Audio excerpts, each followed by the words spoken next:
En geno mara nyakorom gajuang ni Rio Makare kendo nyasi mari mar siku kupoteri eyo Makare machiegni choni maro imore en tarik 20 kod 7 dweno mar 12 gana 2024 waiko ni mathoth dhide mwaka wuono koreo kod katwak mar ndicho kendo lal gi rawere amedo kelo liete pacho kae kamane en jalup piny machon Rigathi Gachagua koro buogo mar chiwo ote moko mai kutendre kod ndicho makamagi sia bende koya ten piny kaachiel gi Raila Amolo Odinga mane ogai mar ODM mano lingo boma ma Homa Bay wamitwak kaka no bedo e chendo no mar tuke mano bagi e pap mar Raila Odinga Stadium me county ma Homa Bay duto ichoni maro imore kabene roko pachi lai maro timachoka kapile na riadek ochano no kabene wanti live Facebook Ramogi TV K Ramogi TV Kenya mbui mar YouTube duto warwake pacho dia makawuono magi weche.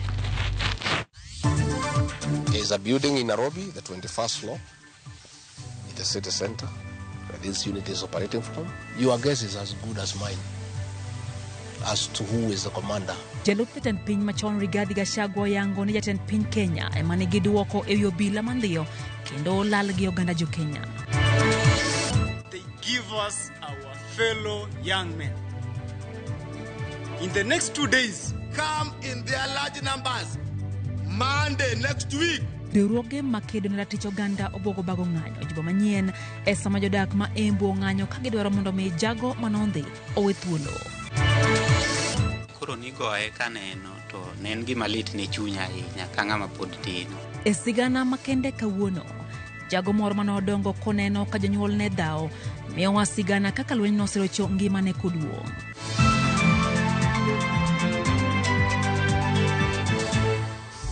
Macheni nyakorom gajuang wantiere gilizo tieno ma enja loko marwa nyinga Lydia Okeyo. Jatend piny Kenya William Ruto ukoni serikal dhi tieko chuth wach mandhiyo kendo lal gi oganda jo Kenya masani ojimbore pacho kae. Kata kamano nyiso rawere mondo mi obed joluor kod jogo mantiere kod timbe makare. Ali Abich chakuno choni maro imore gi report no eyo machal kod mae.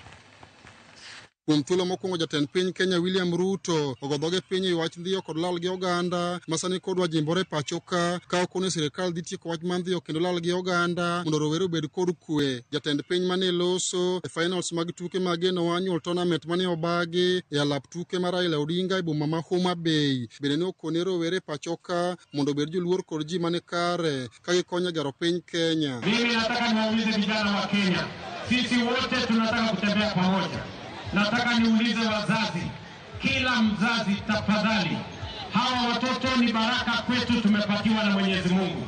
Kila mzazi achunge watoto wake, tuweke kushughulikia watoto wetu. Sisi kama serikali tutafanya sehemu yetu, na yale yamesemekana mambo ya abduction tutakomesha. Ndio vijana wa Kenya waweze kuishi kwa amani na vile wawe na nidhamu na wawe wangwana, tuweze kujenga Kenya tukiwa pamoja. Tumekubaliana? Ruto bende nojiwo ber ma jotelo tiyo kanyakla mar riwo Uganda jo Kenya kane odok ne ondamo mane okawo matiyo machiegni gi jatend piny Kenya machon Uhuru Kenyatta kaachiel kod jalar kom mar AUC Raila Odinga. Ambayo tumefanya mimi na baba na sasa Uhuru Kenyatta ameungana pamoja na sisi. Mnakubali tuendelee ama tusiendelee? Tuunganishe Kenya iwe moja. Hebu nione wala anasema tuunganishe Kenya iwe moja. Asanteni sana. Mimi nataka niwahakikishie tutashirikiana. Odinga mabende noyuro kine nyasi mag tukego ne okone jatend piny mondo tiek chuth wach ndhiyo kod lal gi oganda pacho ka masani kodwa jimbore. Odinga ne okone joma nigi ketho nego maki iluwo kod dwaro mar duond chik ma ok ni ndhiyogi kendo lal kodgi yo moko winjore. Hatutaki kuona dhambi ikivuka inaenda mwaka mpya. Vijana wetu wote wawe salama. Nimemwambia rafiki yangu huyu Ruto ni mambo ya vijana kushika hovyo, kupigwa pingo, kupelekwa mahali na kutajwa ikome kabisa. Wale ambao wanafanya mambo kama haya washikwe, wanaswe na wawekwe ndani ili tuweze kuishi kwa amani. Hata kama wewe unapiga mimi, wewe si adui yangu. Hata kama unitusi mimi, wewe si adui yangu. Mimi nimetusiwa sana katika social media. Mimi nacheka nasema huyu ni mpumbavu. Mpumbavu tu sio. Sisi tunataka kuwa na amani katika taifa letu. Nyasi no ne oyuore kod jotelo mopogore kamoting'o gavana ma Homa Bay Gladys Wanga mane en wuon welo kinde nyasi no, jatend migawo mar teko Opiyo Wandayi kod jotelo mamoko. And Your Excellency, you are here with us in January last year for the 2022 edition. Hii ni mara yake ya pili. Asante sana. Mwingine akasema ati anaweka mitego. Tukamwambia hawa mitego utajitega mwenyewe sababu huwezi kutega baba. Alienda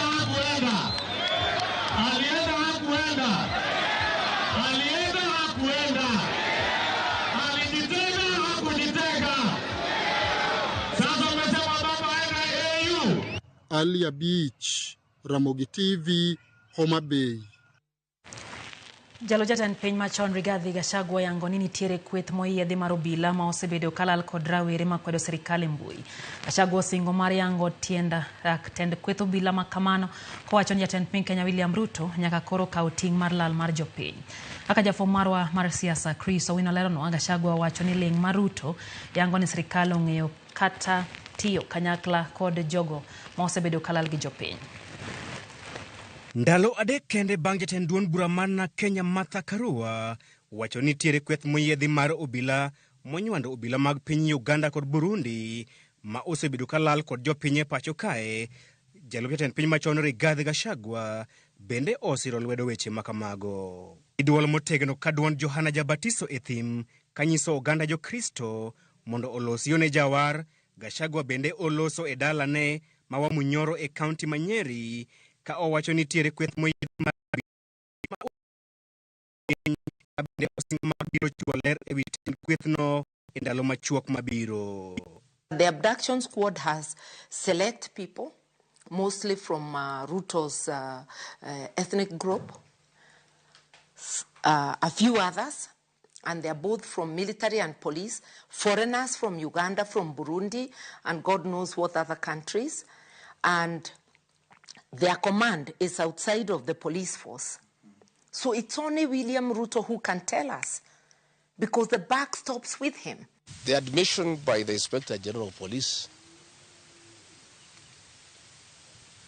that he is not aware of who is doing the abductions confirms what we know and what we have gathered. There is a unit of police officers that are not under the command of the Inspector General of Police that are carrying out these abductions and killings. There is a building in Nairobi, the 21st floor, in the city center, where this unit is operating from, led by a certain Mr. Abel. Will be giving a second name in the next 1 week or so. There's a unit of officers drawn from across security agencies that are not under the command of the Inspector General of Police. Abel is a cousin to a very senior government official in this administration. And if this unit is not dismantled, we'll be giving the name of the building and the full names of that officer and his cousin in this administration. And these people are not answerable to the Inspector General of Police. Your guess is as good as mine as to who is the commander of that unit. Gachagua mane ogoli apisi dwe mar 10 higani bang' osiep mare kod jatend piny William Ruto bedo mawach ochwalo lweny e dhod jatend piny ka owacho ni William Ruto nyaka kaw ting' e wi lal mag jopiny. When I raised concerns about the dysfunctionality of the National Intelligence Service, I was accused of being insubordinate. However, the events of recent months have regrettably validated my position. President William Ruto must take full responsibility and immediately address this egregious violation. Maonge uruma, Gachagua ore gotok Ruto kod kit kamasia kuom twango dhoge e kinde ma jopiny to ywago anyuolagi ma ondhi kod jogo ma ichichgo ni obila. Gachagua wacho ni ling' mar Ruto e wi lal mag jopiny nyiso ni piny owacho tiyo kod joma osebedo ka ndhiyo jopiny. To remain silent or inactive is to suggest that these actions are being carried out with his knowledge and consent. It is impossible to ignore the fact that the only link among the victims is their criticism of the president and his administration. Boka mar Gachagua odhi nyime kod rodho tend obila ka onyiso ogai mar obila mang'weyo maling'ling Nurdin Haji mondo gwe tao kuom nindo e tich. The situation is clear. Our security agencies are either actively complicit in silencing dissent or profoundly incompetent and unable to take decisive action on one of the most significant security crises the country has faced under this administration. Gachagua kuro donjo e list mabor ma jotelo mag siasa, jotend ute lamo, kaachiel kod riwruoge makedo ratich oganda ma oseseyo sirikal e wi lal mag jopiny kendo kwayo tend obila mondo ogwe tao. Mabiro bang' tend obila bolore tenge e weche matudogi kod lal mag jopiny kendo wacho ni ok ging'eyo joma osebedo ka lal kod rowere maseyo sirikal e mbui mag tudruok. Chris Owino, Ramogi TV, Nairobi. Jo-Kenya 82 oselal e yo ma ok ler chakre dwe mar auchiel higani ka nyaka sani kwan Jo-Kenya 29 pod ok ong'e kama ntiere, ma en kaluwore kod riwruok makedo ratiro mar oganda KNCHR makoro dwaro mondo sirikal onon matut wach mar lal mar jopiny masani medre pacho kae. Wach mosir kod riwruok mar Okinde LSK ma okwedo gai mar obila Douglas Kanja kuom wacho ni gionge tudruok moro amora kod joma osebedo ka lal, ka oparone Kanja ni migawo mare nitiere kod ting' marito ratich Jo-Kenya duto. Kaka Simfros Okinda lero, riwruoge gi koro dwaro mondo sirikal owe thuolo ng'ata ma gin godo e tok chik kata tergi e doho poni gintiere kod bura moro amora. E thuolo mar dweche auchiel sani, Jo-Kenya osebedo ka imako gi thuon kendo ilal godo e yore magalagala kod joma chich ni nyalo bedo obila. Riwruok makedo ratich oganda kod riwruog Okinde LSK okwedo meko makamano ka gidwaro mondo sirikal owe duoko piny Kenya chien e okang' mosegoyo e rito ratich oganda. Kaluwore kod riwruok mar KNCHR, Jo-Kenya 82 osego lipot ni olal chakre dwe mar auchiel higani ka nyaka sani Jo-Kenya 29 pok ong'e ndachgi. KNCHR lero ni ji 13 nondhi e thuolo mar dweche 3 mokalo. E dwe mar 12 ni kende, ji 7 osego lipot ni olal ka nyaka sani mana ng'at achiel kende, mano Naomi mong'ere gi nying mar Jaber Toto e mbui ema oseyudi. Jomoko kamoting'o Steve Kavingo Mbisi manondhi Machakos tarik 17 dweni, Billy Wanyiri Mwangi manomaki Embu tarik 21, Peter Muteti manolal Uthiru Nairobi, Bernard Kavuli manone mogik Ngong Nairobi tarik 22, Gideon Kibet mong'ere kaka Kibet Bull manolal Nairobi chieng' Christmas, kod Roni Kiplangat manomaki kaunti ma Kiambu bende chieng' Christmas pok oyudi nyaka kawuono. KNCHR okwedo obila to kwacho ni ok gine magisebedo ka gilal kod Jo-Kenya, wach mosir kod LSK makoro dwaro ni ogai mar obila Douglas Kanja onyis Jo-Kenya ng'at molal kod oganda ka ok kamano to ogwe tao. Riwruogegi koro dwaro mondo obila owe thuolo ng'ata magisemako gi thuon kata tergi e doho, tim nonro matut ewi joma lal gi Jo-Kenya kendo riwre kod migepe mamoko e neno wach mar meko mar Jo-Kenya. Riwruoge ariyogi osingo madhi nyime kod timo nonro margi kigeni kendo konyo joma osewe kod anyuola ma pod manyo joggi. Simfros Okinda, Ramogi TV. Riwruoge makedo ratiro ma oganda e pacho kae ochano bago ng'anyo wuok tich tarik 30 dweni e counties duto 47 ma pacho ka gisundo sirikal mondo mi ochiw ler e wach ndhiyo kod lal gi rawere e thurka. Riwruogego bende sa jatend piny Kenya William Ruto kod ogai mar obila Douglas Kanja kuom kwedo weche ni obila onge tudruok moro amora gi ndhiyo kod lal gi rawerego. Kaka Joyce Oduor lerono, bende giseyo kembe mag tudruok kuom tiyo gi sirikal kendo chiwo nonro mar Jo-Kenya gino manyayo weche mag ndhicho e pacho kae. Sahi nimetafuta brother yangu wiki 2 na sijaimpata. Yuko wapi brother yangu Mr. President? Mano ikitlit kod kuyo ma familia moko kalo e gisani kalore ni ok ginyal yango kama nyithindgi nitiere tok jogo ma ok ong'ere ndhiyo kendo lal miru gi nyithindgi. Kaluore kod medruok e buche mag lal jopiny e pachoka, riwruoge makedo ne ratiro mag oganda koro wuok oko ayanga mar kwedo wach lal gi jopiny ka gichano bago ng'anyo juma manyiena. We are calling out the government to ensure that they give us our fellow young men. In the next 2 days, we are going to be so vigilant with whatever they are doing. But on Monday, we are going to call for the mother of all protest. It's not only in Nairobi. We are going to call for the protest in all 47 counties. And we can even include the 48th county, which is the diaspora. We call upon all Kenyans to come in their large numbers Monday next week so that we can finish the unfinished business of demanding for total change and political accountability. Riwruoge go buok kod wach mane owachi gi ogai mar obila Douglas Kanja ni obila onge tudruok mora mora gi wach lal mar jopiny ka koro gidwaro mar mondo mi sirikal ochiw ler malong'o. We are concerned by the statements of Inspector General of Police, who is claiming that it is not the policemen or his officers who are involved in abductions. Then the question is, who is abducting Kenyans? If it is not the police, if it is not NIS, if it is not the DCI, then who is abducting Kenyans? Bende giseyo kembe mag tudruok e pachoka magilieko ni nyalo bedo ni tiyo kod sirikal e chiwo nonro mag jopiny, gino magichich ni nyalo bedo ni nyayo weche mag ndhiyo rawere mosebedo ka wuok oko ka kwedo sirikal. And we ask Kenyans that if Safaricom and these other telecommunication companies do not desist from these criminal tendencies, then we will not have any other option but to boycott your products and to resist your operations. So we demand, we cannot be watching Safaricom lie to us that tuungane, yet yeye anaungana na mapolisi wakora kutuua. Familia mar moko kuom rowere mane ondhi koro kwayo mondo we thuolo rawerego to kaponi gintiere kod ketho mora mora to winjo ochwalgi e doho.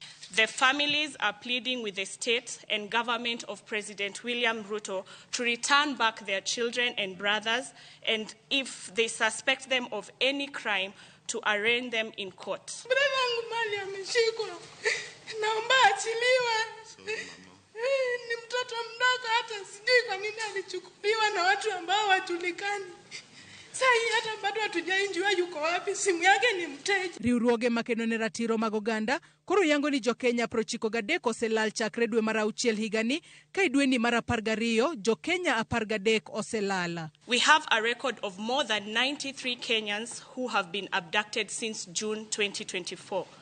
In December alone, we have documented 13 abductions, with the most recent one being yesterday evening. Say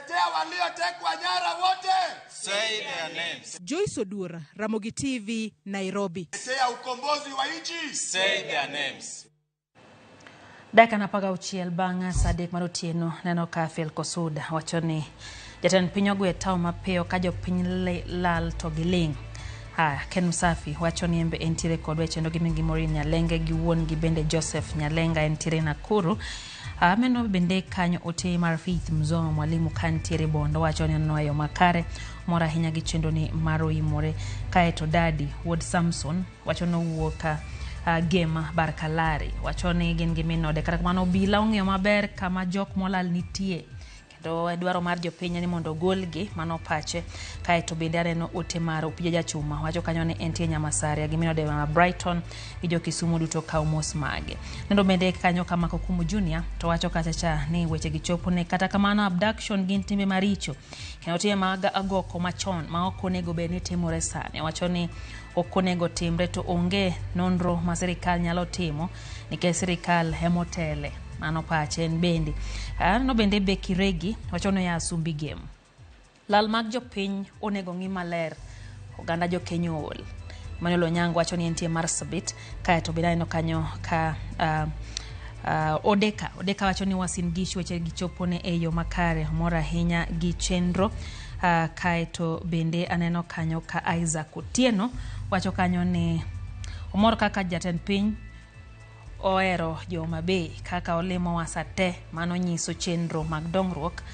Haya, erokamano. Kata wacho ni Honorable Adipo Kwebo neno kacha keto street lights Kindu Bay. Oneno kakoro giza inafukuzwa. Wacho ni light kata ler donjo Joma Bay. Erokamano nyaiza. Kala ntindi wacho ni en Wudi Kanyanyal Kinye ntie Mbita Ramogi TV yudeyo makare wacho kanyo ni min gimeri tindi gintiere godo. Onyango Vincent kantie Nyabola wacho kanyo ni late neni usebedo ja UDA koro tinde baba odok ne Ruto gi Shungwa koro gini relevant to yo matin ma ino imore kikidhi mabor.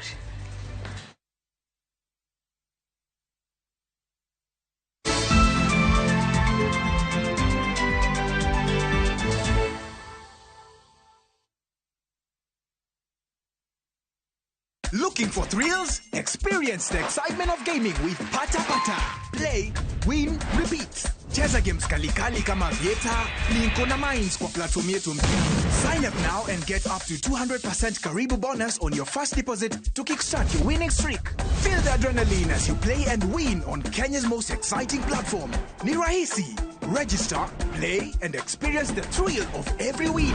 Visit patapata.com now and play, win, repeat. Not for persons under the age of 18. Authorized and regulated by BCLB 447.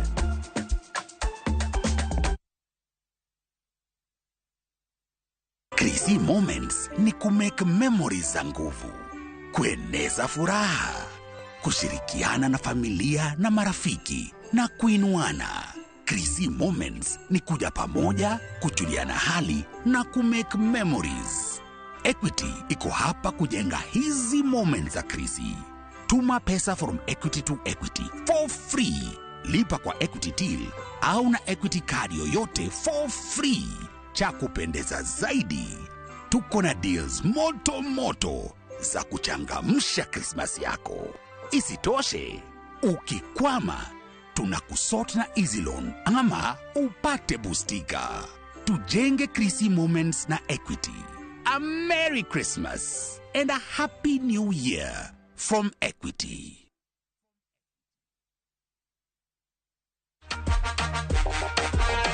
We started this year on a high, and as it draws to a close, we're going even stronger.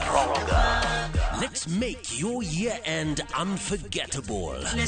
An experience like no other.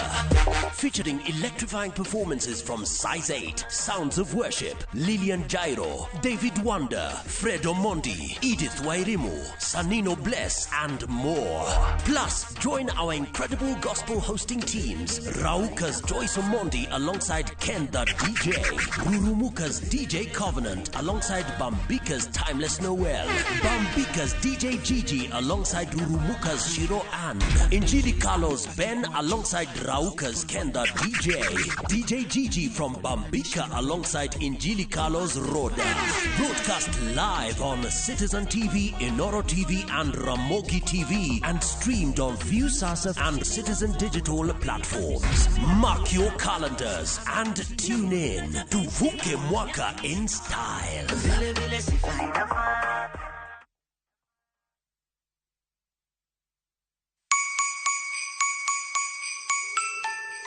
This Christmas, Mama Soko Basket is making your holiday shopping easy, healthy, and super affordable with fresh veggies you love. And the best part, you get to select the items that you want in your basket. Onions 1 kg at only 59 shillings, Skuma Wiki at just 20 shillings, spinach at just 20 shillings. But that's not all. There are other amazing baskets on offer this Christmas, like Mama Mpenzi basket for all your festive essentials, Sherehe basket to get the party started, daily basket for all your daily lunch offers.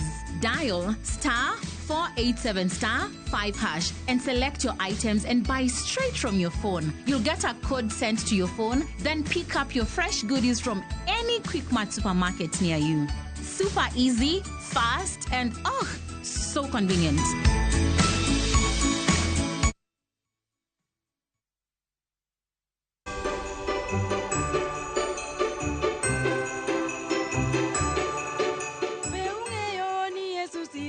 Mangongo Anaiye ni Yesu sirikal mangongo Anja pak Nyasaye Millicent Ogonda akwayunu how you are bear mar Christmas kodi higa manyen Nyasaye mondo gwedhna uo bede kodu oritu e nying Yesu majawar. Amen.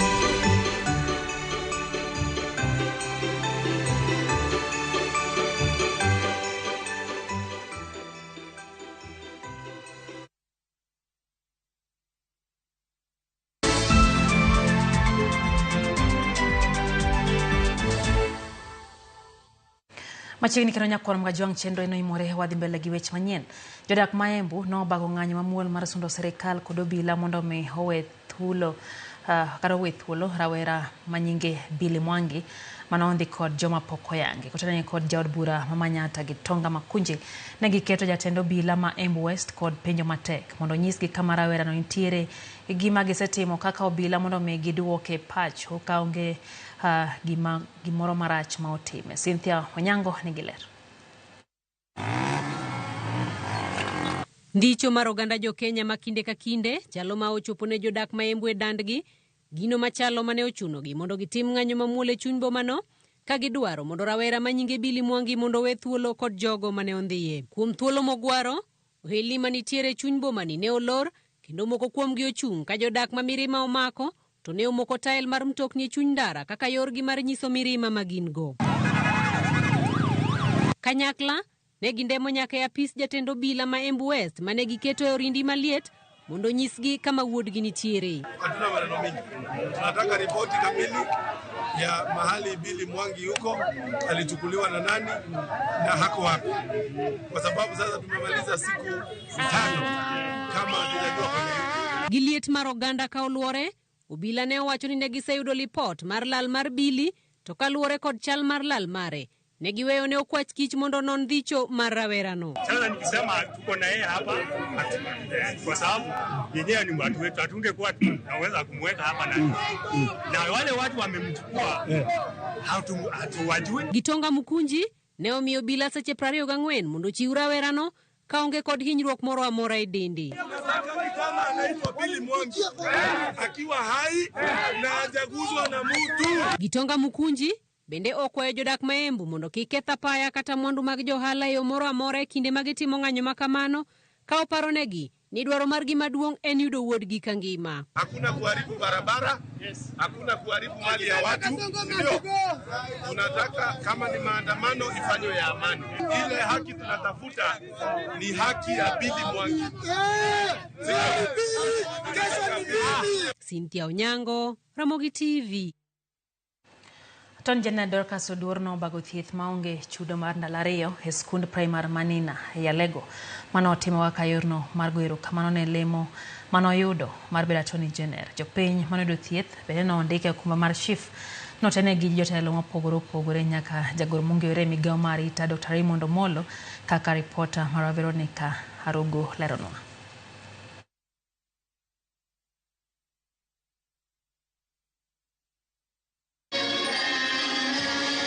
E thuolo mathoth, jotelo osekao loch margi kendo bago nyasi mag dimbruok. Tok yudo welo e migepe madongo e pachoka. Korka kore Attorney General Dorcas Odiwuor okao thuolo mar chwalo chenro mag thieth ne oganda kochakore odiochieng' manyoro. Tie weche mag gik masani sirkal timo, kaka weche mag health registration mag SHA.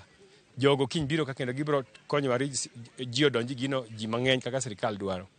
Nitie weche mag yudo tije. Nitie sani sirkal tije mang'eny ma ji yudo ma itero ji oko mar Kenya. Oganda nochopo e skund primar Manina yudo chenro mathoth mag sirikal kaka kao opande, oboke mag nyuol, yudo otese mag good conduct, manyo tich kod weche mamoko mathoth mane okelnegi.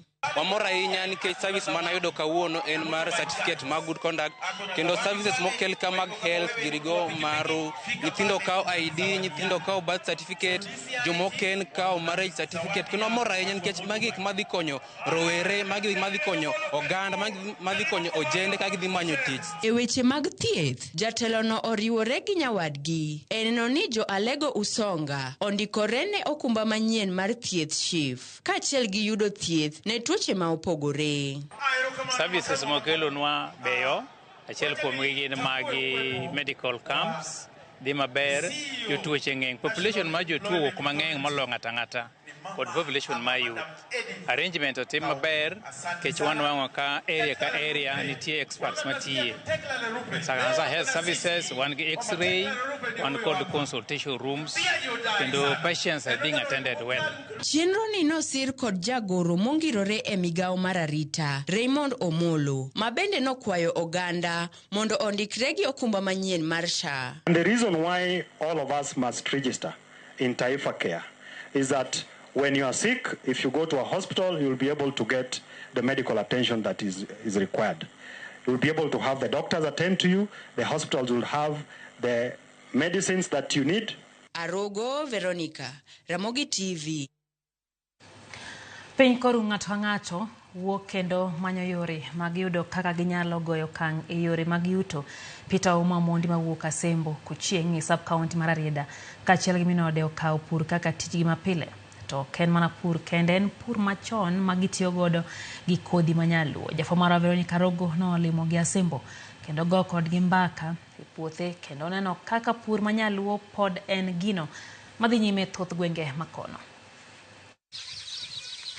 Kaka natimo maber agriculture e skul, na aneno ka natieko skul to ne achaka time matin mana mag laro mag iluongo ni kirundu, mag kirundu matindo gi. Chako matin kamano osemiyo Peter majadak ma Asembo Kochieng' ei sub-county mar Rarieda olony e pur kendo omor kod kaka puothe chalo gi keyo ma oyudo kokalo tiyo gi kodhi ma okano. Koro sama akano kothano tayudo ka pesa ma danyiewo go kodhino okonya e yo machielo. Mae onge chemical gi sani, onge chemical mora mora, en ka en suga to en suga ma piwa kendo ma healthy. Kose chiek kama mo ng'wede morumo dhi opong'o koro golo kodhi. Koro kothego ema chakwa pono to wabiyo kaka wan wang'e biye e pi e besen mwaluoke mayuke go wuog modong' mana kodhi owuon. Koro kodhino ema chakwa buko gi buru to wamoye go to tuo to wakano. E puothe opidho alode ma opogore kaka skuma, osuga kod spinach. Ok oweyo chien pur mar rabuon kod soya. Bende en gi gwen kod dhok makonye e manyiwa motiyo godo e nyayo pur. Pidho gik opogore orito ndhadhu mar puodho. Kaka sani soya en cereal leguminous. Kane pok opidhe kata wapidho rabuon ka, ma is a root tuber. Kama kowaka wadhi pidho gimiluongo ni nyanya mondo orit ndhadhu mar lowo. Then okonyowa nyaka e tuoche. Mae go nitie tuoche moko mane ni ka mag rabuon mogoyo. Nyanya ka bodonjo ka, wabiro ka koro ka onge tuoche mamoko ma samoro ma bende ogore godo. Aidha kata mana oduma. Koro konyowa, crop rotation no konyowa geng'o tuoche. Owacho ni puro gik ma opogore konye e rito lowo kendo ok mi oti gi mbolea seche duto. Magi gin moko kuom okenge mag kedo gi lokruok e kor lwasi ma omako nyaka weche mag pur. Mondo wago lweny mar climate change to wa eradicate poverty, en ni nyaka to wadog e pur manyachon. Mane ipura pura gi gik minyalo yudo. Mbolea iloso sama kaka mag gwen idhi yole puodho. Mbolea ikaka mag kul, mag dhok tinde ng'eny. Isomba tidhi yole puodho. Magi pur ma kwanyalo dokie to wanyalo gore gi weche mag midhierni mag kech.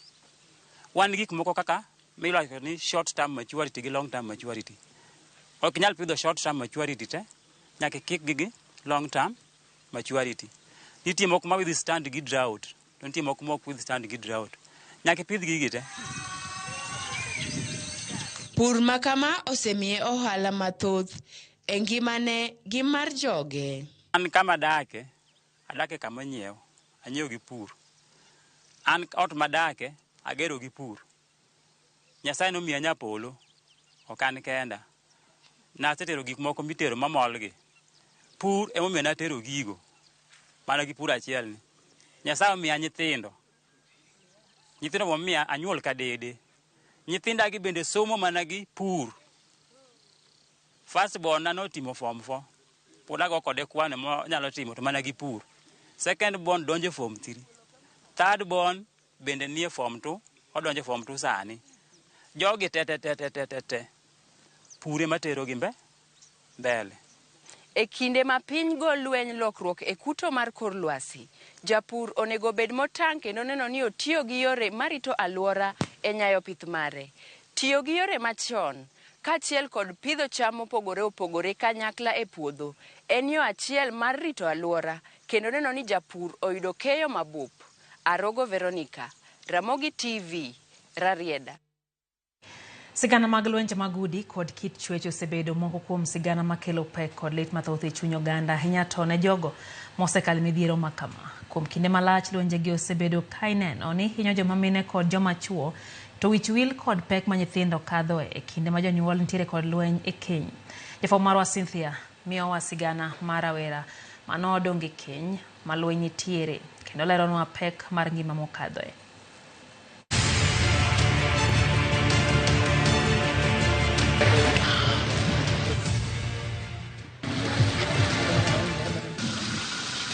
Midhiero mar lwenje mag udi kod kit chwech osebedo mbaka matalariya matek pimo. Wuoyo e wi lwenjegi bende bedo matek ne joma kalie, ka bende jogo matemo loso ithiro duondgi mondo gium duk mar utegi.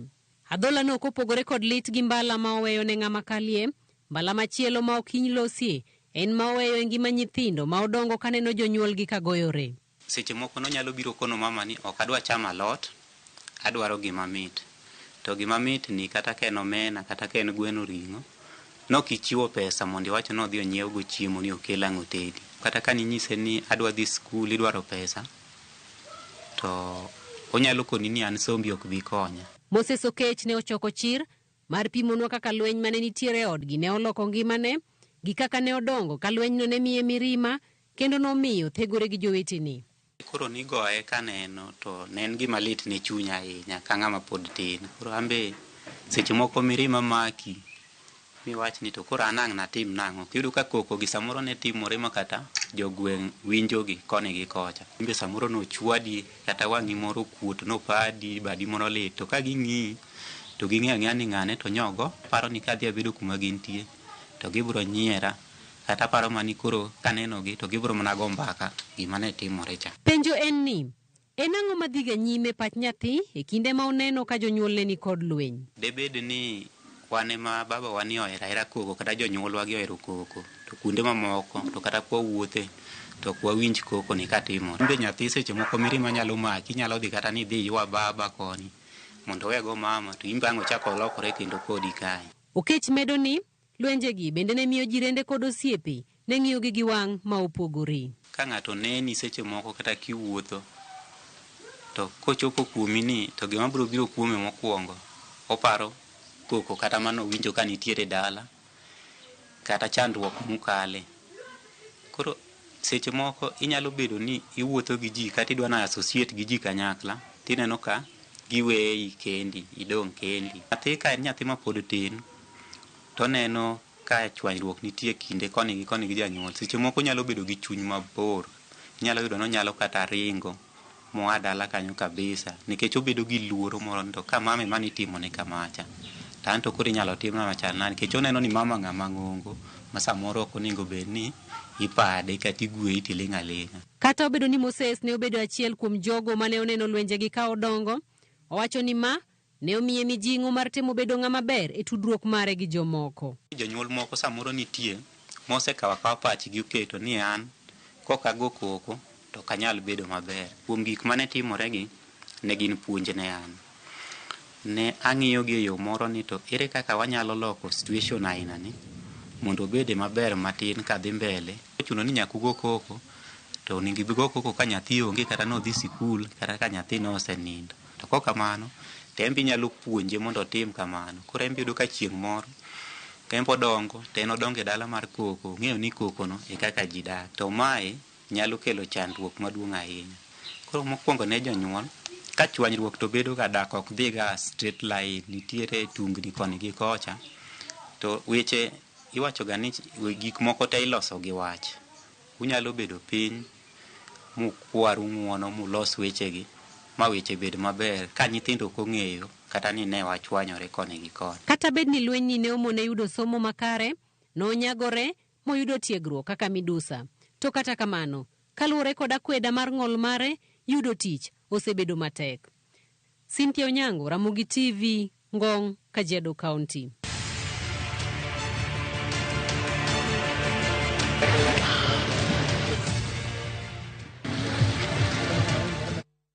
Gana jabaloya mawuok e dhot mar Maragoli no bago budho mar tipo madhialo higni 45 nyaka ne gichak timo nyasi mar Logoli Festival, nyasi ma bende gitimo kaka yo mar kelo ganda jo Maragoli kamoro achiel.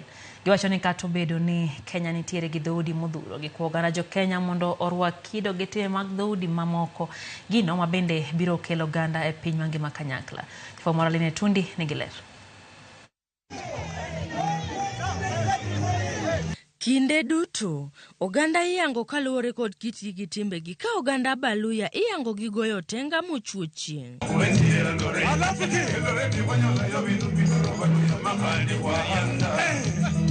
Ne en nyasi mane oganda mawuok e dhot mar Maragol dhialo higni 45 nyaka ne gichak dhialo nyasi mar Logoli Festival. Oganda nopong'o e alap mambali kama ne gidunyo miel kachiel gi nyiso mich mopogore opogore.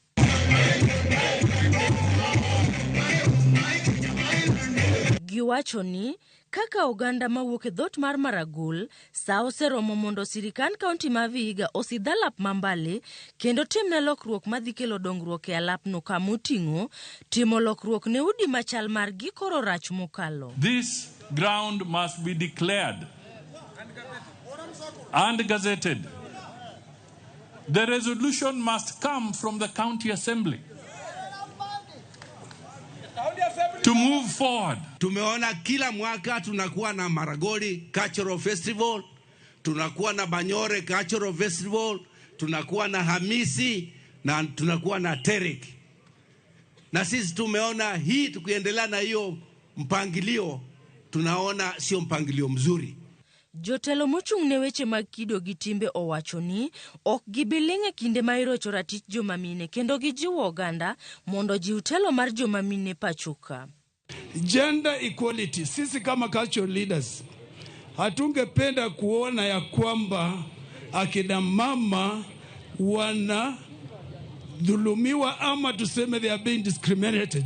Joten migepe Musalia Mudavadi mane oyuore nyasi no nogolo siem mager ne MCS mayulo kendo keto nyawo e tich kar timo dongruok e kor gwenge. Nyinyi MCS mukiangalia kwa functions za sheria ya devolution, mutaona kwamba mambo ya ugatuzi is a devolved function. Ni function ambayo imepewa serikali za ugatuzi. Sasa wewe unakuja hapa na wewe ni MCA, haujapitisha budget kwa county assembly, unasema Musalia tengeneza. E kinde no bende no jiwo jotelo mawuok pachoka mondo osir migosi Raila Odinga e manyo kom mar AUC kowacho ni mano en achiel kuom yo mar kelo dongruok ne oganda jo Kenya. Ndugu yangu sote, tukisaidia Raila, tukishikana na yeye ili apate nafasi ya kuenda kwa AUC, it is not conditional. We are supporting him because he deserves it. He's a capable Kenyan and he has something to offer to the people of Africa. Jochiw thieth bende notiyo gi thuolo makamano mar ndiko oganda e okumba manyien mar thieth SHA, okang' ma bende nosir gi Mudavadi kowacho ni owinjo jogo mane omi thuolo mar ndiko oganda e okumba no omed mahino mondo oganda oyud thieth sama owinjore. Wale ambao walipewa jukumu la kuwa 100 people in every county or every constituency wakusajili watu. We have to be serious. Wale healthcare workers, let us register our people, because if we do not get them to register, our hospitals will miss facilities. Gijiwo oganda mondo par matute wi jotelo magidwa yiero e yiero mabiro e higa 2027. Ya kusema mtachagua viongozi na nini, you have your time. You have your time. Focus. Study them. Look at them carefully. Don't be cheated. Musidanganywe. Kura si kesho. Kura si kesho. Kura ni 2027. Linet Undi, Ramogi TV. Daga pramu ngade kwa chaka koyo machiele chino ni maro yimore Bishop Gordon Odongo wacho kanyo ni NT Chabera yalo injili kono kata kamano bende gigilo wange ging'iye ni to piny wacha ngero kama na jadolo kendo kuom keto Ramogi TV. Setho Odhiambo Jarusinga wacho kanyo ni okwa haber na men Pamela Odhiambo kaeto Mama Sonko Mikae Kiloke ni kanyo gi won pargi Kevin Adada Ramogi TV Lereo Makare gemen gi Benta Kanti Kiambu eno kanyo Bilashe Motho wacho kanyo ni en oneno ka gomo kata ng'anyo ok dhi konyo gimoro amora kotende kondhicho mar rawere. Wachoni ka ise obila to segi ka nitie neno mabende nyiso ne gintiere kati tudogi gi ndicho makamano. Reverend Dickson Ong'ula wacho kacha ni entiere kodwa gi nyamin gi Yukabeth Molena kod Queen Nyikwa Danger. Gimora ahinya gichendo kata kamano wuoro piny Kenya gik mabende timore sani. Gin gigo mabende wacho kanyo ni makodho oganda. Yaeno Victor Kawuok gi Nyandiwa wacho ni entie kodwa. Nicholas Kaya Muiregwa wacho kacha ni ento wach mogole gi Gachagua pod omako dhoge owuok kamano nikech koro osewuok e telo koso. Kae to yaeno kanyo japuonj din mar kanisa Kopere Nyandiwa Parish wacho kacha ni omora ahinya gi report mar Ramogi, lakini owuoro kaka piny tek kaka ilal kod ngima ji Nyasaye mondo mi opar jogene omi oganda arita makare. Oyo matin maeno imore kikidhi abor.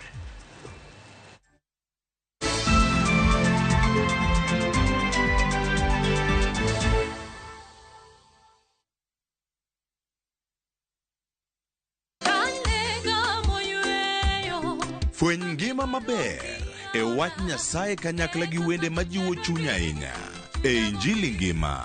Hacha mimi nikamwimbie Mungu. Chieng' Ngeso ka Ngeso kochakore saa 2 okinyi e Ramogi TV wamiyi sabato maler kendo mamalo moloyo. Kod wende mamoro chuny moa kuom jothum mihero kendo gi jokwath mapacho ka. Nyasaye wuoyo kodi kendo wuoyo koda ni kik iluor gimoro nikech an kodi. Sabato tutapumzika milele yote. E Injili ngima Ngeso ka Ngeso chakre saa 2 okinyi e Ramogi TV.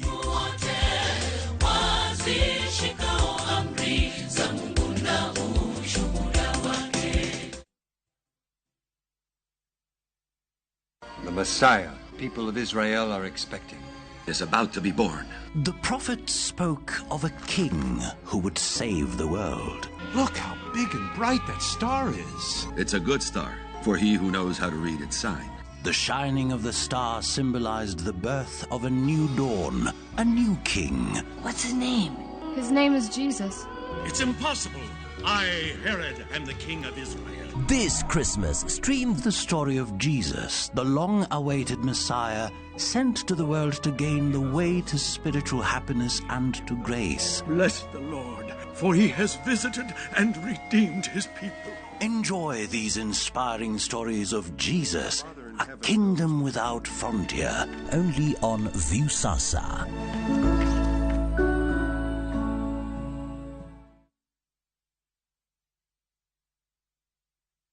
Royal Credit Limited, the majority shareholder of Direct Line, advises holders and prospective holders of motor vehicle insurance policies that any insurance covers issued by Direct Line Assurance Company are invalid.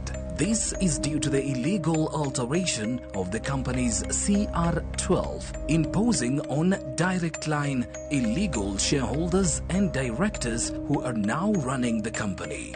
Royal Credit Limited cannot guarantee payment of any claims by Direct Line, as Sections 23, 71 and 166 of the Insurance Act have been contravened. Under the prevailing circumstances, Royal Credit Limited cautions against any purchase of insurance policy from Direct Line.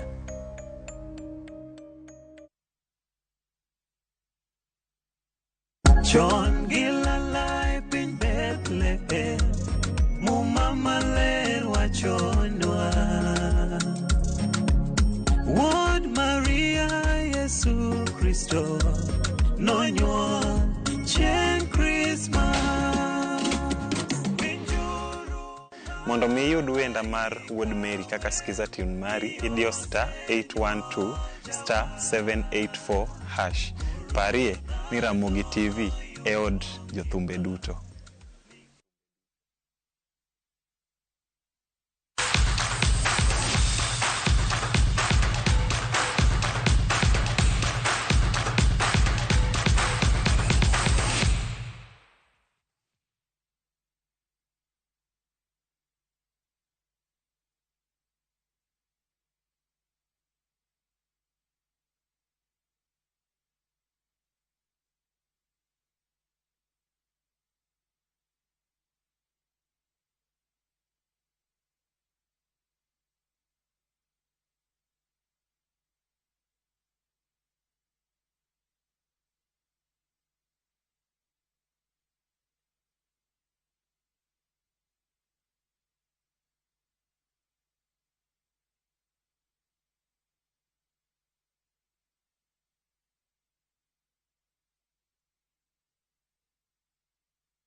Kaluwore gi hotema kamano nyakoro Mgajwang' matho mar jatugo no, jatend piny Kenya William Ruto hotel ne oganda jo Kenya duto e paro Janet Wanja ma bende notugo ne tim mar KCB e kind higa 2004 gi 2005.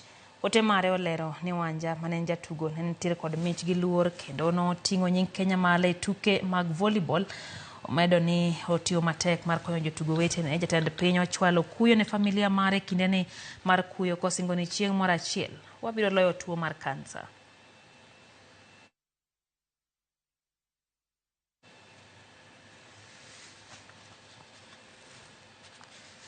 Riwruok mar Raymond Omolo Foundation no chope kaunti ma Kisii kendo chiwo sir timbe e odiochieng' ma jatend riwruogno Dr. Raymond Omolo ma en jagoro mongere migawo mar ita Dialo odiochieng' mar nyuol mare. Tuk osiep mar Dialo nyuol Omolo nobage ward ma Bomachoge e alap mar skul sekondar ma Endereti Mixed. Timbe mano tugo e tugono noyudo sir mar ler lep tugo opiche kaachiel gi wuoche. Michael Otieno matayo chenro mar tuke riwruogno olawo ni jagoro mongere Omolo nigi lek mar nyayo mich kendo siro timbe mantiere kor gwenge. Okonyo jonyuol mondo omi nyithindo thuolo mar tugo tuke mopogore opogore kindeni mag sikuku kaachiel kaka achiel mar thiro weche mag mer gi maundu ma nyithindo thoro donjoe.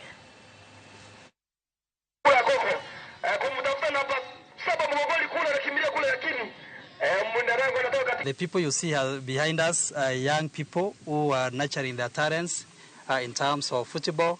And so we had already made a request to the PS to support them in terms of uniform, in terms of footwear, which we are going to talk about later, and in terms of the other equipment required for purposes of games. Kazi ya PS sana sana anaangalia vijana sana, talent ya vijana, na vijana pia anaangalia sana sana vijana ndio wabaya sana, wanaweza kuingia kwa drug, wanaweza kuingia kwa uwizi, wanaingia kwa tabia mbaya. Sasa PS kazi sana sana si lazima tumie polisi sana sana, lakini sana sana nataka vijana wakae pamoja. Kama leo tumeleta jezi, tumeleta mpira, tumeleta vitu mingi ili vijana wawe kitu kimoja na wawe engaged. Na talent pia, we are also tunaangalia pia talent. Vijana ndio watasaidia Kenya kucheza kwa Africa Cup of Nations in 2027. Happy birthday dear Raymond.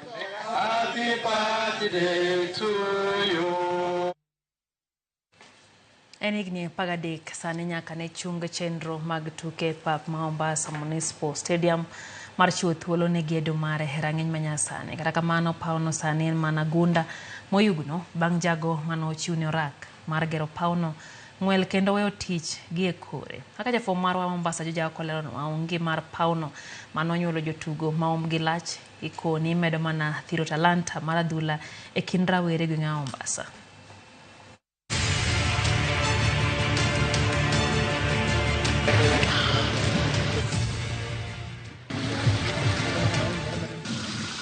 Ma e kido manyien mar paw tuke mar Mombasa Municipal Stadium ma e pap makende mar piny owacho e kaunti mangima ma Mombasa. Bungu mogoyo tach, chumbe mojwang' kaachiel kod yewni masani ochugore kuonde manosechak ger e picha manyien mar pawni mikoni ne onego timie orako mag tuke mag AFCON higa 2027. Inasikitisha sana na inahuzunisha. Miaka 13 tumekaa bila stadium.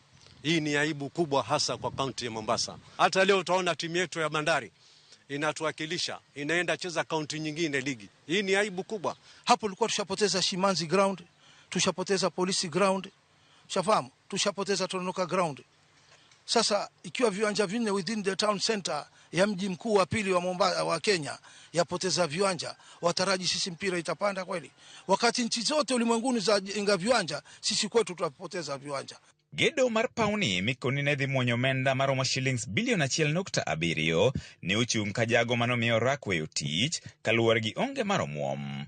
Nyaka sani wachore ni pauni kamogikie osemuonyo omenda maromo shillings milion 500, gino ma jogo manie sekta mar tuke ni kod kiawa. Kwa hivyo jukumu la gavana atuambie kwanza, tunahoji, atuambie aliopewa contract wa hii uwanja ni nani? Pili, pesa zimetumika vipi? Huwezi kutuwekea machuba namna utuambie milioni 500. Alafu hapa yuaja waziri atuambia vyuma alikuwa viko gali, chuma kimoja milioni 1 hivi. Na hii Mombasa ndio inazalisha pesa mgao mkubwa katika serikali kuu. Vipi leo mpaka leo Mombasa hakuna kiwanja? It's a very big shame kwa sisi tumetoa international players from this ground. Leo inakuwa hivi. Kwa hivyo ile kitu ambayo sisi tunaomba serikali kuu itie mkono wake, na jua Rais Ruto akitaka, it's very very possible. Sisi tunataka within this year 2025 ikifika hii stadium imalizike.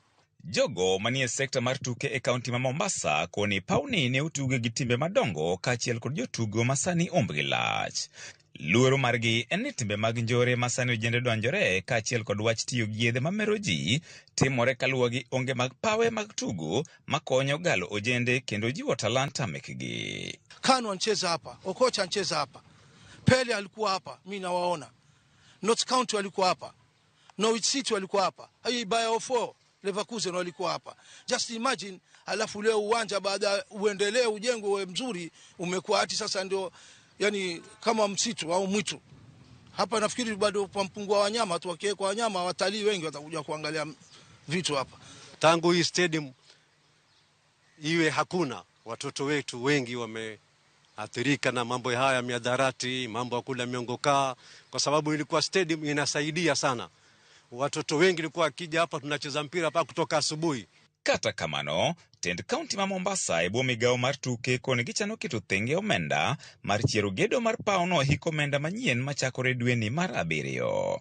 Gikone gisechako ndiko lipot kendo goyo kwano ewi kaka omenda ne otiyo e pauno kod omenda midwaro mar tieke, kaeto gibiro chwale ne piny owacho mamalo mondo mi opuodhe. Jatend migao mar tuke Mombasa Kenneth Ambani koni ka piny owacho puodho budget no, to geno margi en ni pauno mageto ting'o dhano 10,000 kidek rumo e giko higani ka onge ng'ikruok moramora. So what we are doing, we are getting experts to actually get the proper amounts, the exact amounts that was actually spent on this ground. Alafu kisha tujue makadirio ya hela ambayo labda pengine inahitajika kumaliza uwanja.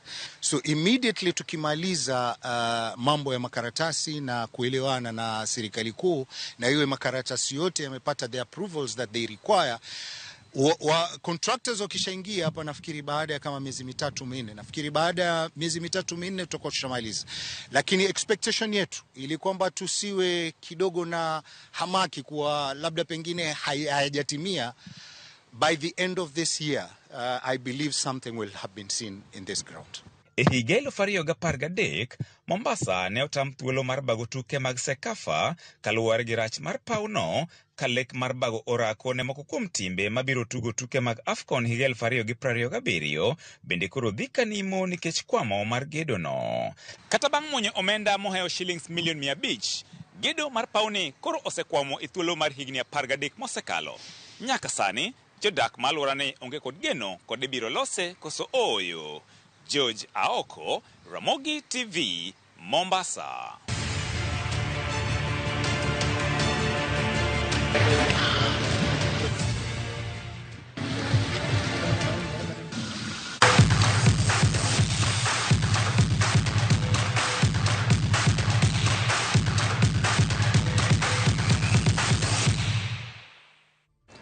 Kanye mwatieke chendo ni maro imore nyakoro mgajuanga eno Kailisho Odhiambo achone nyagoko sibido kodwe chendo Washington Woxi Gomre gimene gigi wete gi Ramsey gi Travis gito gintie kodwa beano Kanye Valento Sara wachone entie Uyoma en bende yomora hinyagi chendo ni nyakoro mgajuanga Dorothy Dimba wachone Nyasaye mondo kony piny Kenya wawal gi weche magnek entiere Murmalanga Dispensary Siaya County kae to beano Sami Oreyo Sami wacho kacha ni Dandora Uprising which banyen ko kara Ramogi TV chopo na gimiyo de Veronica to gimo wuoro ni gweno lokore mako nyithinde to pando ora henya mano Sami koro mgajuang yie nalore kanyo nikech sa hello team mona ni weche gi chopo ni makare ne wanakacha gi jalieta gi team maduong kamotingo reporters amago duto wagoniero kamano kachiel gi jaloko marwa Liz Otieno bende wasebedo director wa Alex Ubado Gilange wagoniero kamano kwa magajuang kuom bedo kodwa higa mangima 2024 eloya kachiel gi low mar hello team mosebedo kodi heseche gi weche gi manyien jumanite wagoniero kamano warom kendo higa manyien karuoth orito wan bende oritowa ubed kod hayo ber mar higa manyien mar 2024 nyinga Lydia Huke horiti masana.